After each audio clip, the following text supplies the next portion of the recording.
أعزائي المشاهدين مساء الخير عليكم. طبعا معانا لقاء خاص مع الفنانة الصاعدة الموهبة الجميلة منى شلبي. ازيك يا منى؟ اسمي منى احمد مش منى شلبي. منى أحمد؟ منى احمد. سوري معلش، مش هتفرق كتير بين منى شلبي ومنى أحمد. لا ازاي طبعا؟ أنت شكل منى شلبي. لا انا ليا شكل واحد بس، شكل منى شلبي ايه؟ أنت زعلانة من شلبي يعني؟ لا مش زعلانه، بس انا اسمي منى احمد. خلاص أوكي مفيش مشكلة يا منى. اوكي. ممكن تعرفينا بنفسك أكتر يا منى؟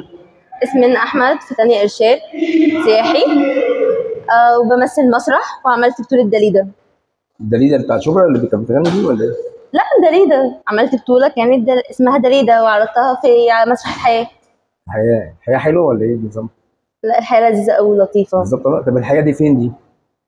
في آخر الشارع. آخر الشارع فين؟ في الشارع الفرنساوي؟ في مسرح الحياه؟ مسرح الحياة. مثلت فيه ايه؟ مثلت في بطولة داليدا. ايوه يعني كان دورك ايه؟ بتعملي ايه؟ الرقاصة استعراضية. الله، يا رقصتي قبل كده؟ رقص استعراضي. بس انا ما شفتكيش صراحه قبل كده يعني. في ناس كتير تانية غيرك شافتني. لا انا شفت صفناز، شفت فيفي عبده، شفت لا سوري. انا رقاصة استعراضية. استعراضيه. اوكي اوكي. مفيش مشاكل. يعني بالك قد ايه؟ بقالي سنة. سنه وانت في كي جي 1 كده مثلا؟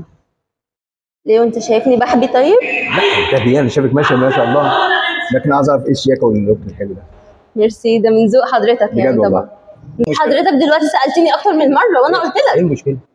انت مش شايفني ممثله، خلاص دي حاجه تخصك، لكن انا ممثله والناس كتير عارفاني، مش شرط حضرتك. بس انا مش عارفك يعني انت مش شرط يعني انا مش هكمل اللقاء دوت، ويا ريت كمان لو ما يزعلش. لا تعالي يا منى تعالي. لا بجد انا مش عايزه اللقاء ده يتذاع. ده برنامج مقالب، انت المقصود هناك. برنامج مقلب ايه بس؟ دي ولا ما تذيعش؟ دي يا استاذ سعيد. مع المليجي كل بيجي مذيع النجوم والمشاهير. حبيبي استاذ سعيد. احلى منى شلبي برضه منى احمد.